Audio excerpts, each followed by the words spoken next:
All right, we're here today in my own kitchen with Jaime de la Cruz of Corsa Pro Coffee. Now, we did the post with the Diletta Mio for Seattle Coffee Gear a couple months ago.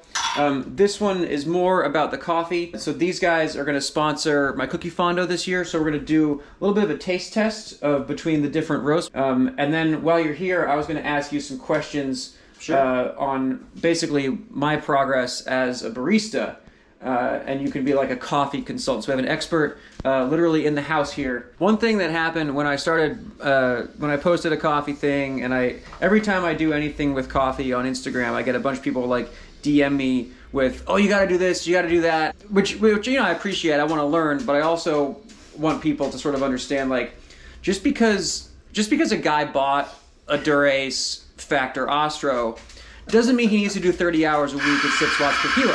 I'm a cat too, and I'm gonna get there when I get there.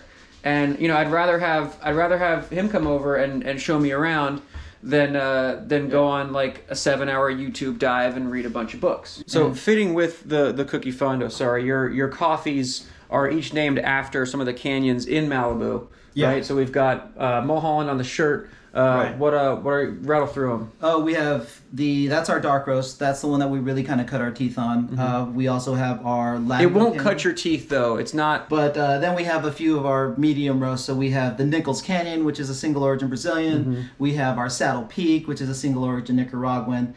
And if I haven't mentioned LATIGO, that's our Ethiopian and Brazilian, which I'm a big fan of. So we all have the same Santa Monica Mountain Soul as the cookie Fondo. We ride all those all the time. So you just did some grind. I usually do double espressos or double cappuccinos. But your grind, I mean, just like kind of judging what you're doing, you're getting nice little clumps like this. Mm-hmm. That's good. Like your grind is working really well. It almost kind of looks like sand almost. Okay. That's working really well for a medium roast. This is a blend of Ethiopian and Brazilian. This is our LATIGO. And you may have to tweak that. The oilier roast that you have, like a darker roast, you may have to subtly tweak the grind. That's putting us right at 17, so we're close. We're at 20, so we're just going to take a little scoop out. Creature wants it. Put it in a bowl. Oh, you want a little bit? You kind of want to even it out a little bit. Okay. A lot of people use distributors. We're going to keep it simple. There's all these gizmos here, and somehow like the distributor is one too much. I'm like, no, I don't want to do that. I don't know what that is. It does make sense. I see the benefit of it. Yeah. But I also see the benefit in the quickness of a little tap. Just bang it out. Just bang it out, even it out. I'll have a distributor in like 2 months. Watch, but for now, I don't know why I'm fighting it. I just ordered my distributor, so there we go. You always want to make sure this is clean and dry. Give it a little swirl. Spin. Little tap. See, the internet told me to tap 20 pounds. That's not that much. It's not. All right. Like, put your fist out. Flex your muscle.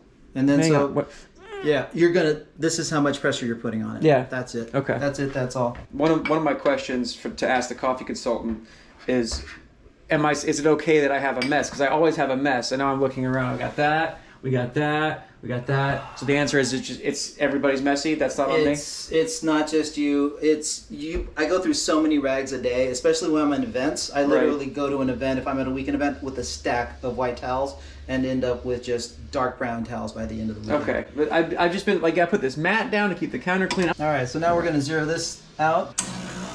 Started the unit. And what you want to look for is just a nice frothy crema. And it's happening. I'll tilt the glass a little bit. Mm-hmm. And that speed that it's coming out is actually pretty good. And we are going to stop here like right around 36 would be preferable. 38 is doable. So a few more seconds. It's really nice brown. It's not beige, and it's also not black. So if it's black, it's burned, it's over extracted. Mm-hmm. You to get this, you know that you have your grind pretty much dialed. So your machine was set up right from the jump. Good nice. Points for there. You get points for that. All right, I got them right. Yeah. Would you like to taste this? I followed the instructions on in their booklet. All right, here we go. Yeah, it's nice. Yeah? It's nice. Give it, just like wine, I always try to give things 3 different sips after a while, because the flavors will change, one with the temperature change, and 2, your palate adjusting to it. Mind if I make myself one? Not at all, no. Not had enough coffee. Oh yeah, take care of it. Oh yeah, so, word to the wise. Don't ever like really rinse this off because you're going to change the temperature of your portafilter. Oh. Just give it a wipe. So when you press it down, look at that, nice and flat, really pretty. That's what you like. That's what you want. There's like a little fill line that I'm right on. So that started extracting right at 6, which is good. That's like a good rule of thumb. Okay. You know your flow's right as far as how it's coming out. See how it's nice and slow? Pan the camera down there. It's nice and slow, super frothy. Like we're making magic happen. Creature, shut up. Oh, that's nice. No, but it's really good because this is the first time I'm using this unit. Yep. And just getting the grind right, getting the grams right in and out. This is a great unit. Yeah, so what I'm going to do now is I'm going to clear this out. Well, I'll put the dark roast in that we have, the Mulholland. And the Mulholland is kind of like, it's my favorite and my wife's favorite. I mean, we really learned to appreciate coffee like the old school way, which is like rich, dark Italian roast. So that's why we kind of went with a dark roast for our first espresso. I mean, espressos work best as blends. So you're always going to get that question, is this good? Or I get it, is this good for espressos? And it's like, you know what? It just depends on your palate. You could use a single origin. If you love that coffee as an espresso, do it. There's no rules. Okay. But you'll get more flavor out of a blend. So I recommend blends for espressos. All right, so we're going to do this bean here. See how it's nice and shiny and oily? Right. You know. Can you smell it? And here, you want to give it a lick? I'm asking the camera to smell it. That's a lot better. Again, it's getting nice and cakey there.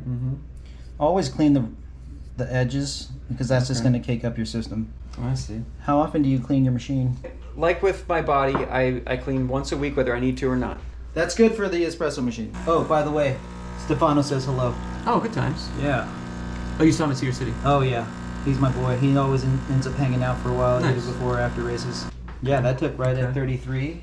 So a little, see, okay, so it's a darker roast, but look at the crema. Yeah. It's very similar to the other one. Yeah, it's very different. Yeah. I think for Fondo, the more standard, traditional, I think we go Latigo. Mulholland, I made as a cold brew, because I also have to figure out the cold brew for the Fondo, for the pit stops. Yeah, y'all don't want hot coffee at mile 60. I'm sweating. All right, you know I'm happy when I take it. I take it all the way back. It's gone. You have a defibrillator, right? All right, now we're doing the cold brew. It's cold brew taste time. Doing cocktail glasses. Yeah. Well, we have Jameson, right? I mean, yes. It's early though, but yes. I'm thinking about maybe 50, 60 gallons. Last thing I want to do is run out for those riders. Right. So yeah, we will. I'm going to try my best to have enough coffee and ice there for you guys. But good. So you like that? I did, yes. This is one of our cold brews that I made last night. For those of you with questions about cold brew, the good rule of thumb, 23 hours of steeping in the fridge. We're not drinking all of this, so don't worry. Thank you. Oh my God, I wasn't gonna, okay. I mean, doesn't that kind of look like a cocktail? Yeah, that's the Saddle Peak. That's nice. So it's subtle. Yeah, okay. You know, it's very drinkable, and I think something like this, for people that are just like crushing it up in the hills for your ride, knocking back 6 ounces or 12 ounces of this and then getting back on the bike, I think would be refreshing. So our deal at the Cookie Fondo, we have, there's aid stations like every 10, 15 miles with cookies, of course, and then we like to have 1 or 2 aid stations where the plan is you stop, you get off the bike, you socialize.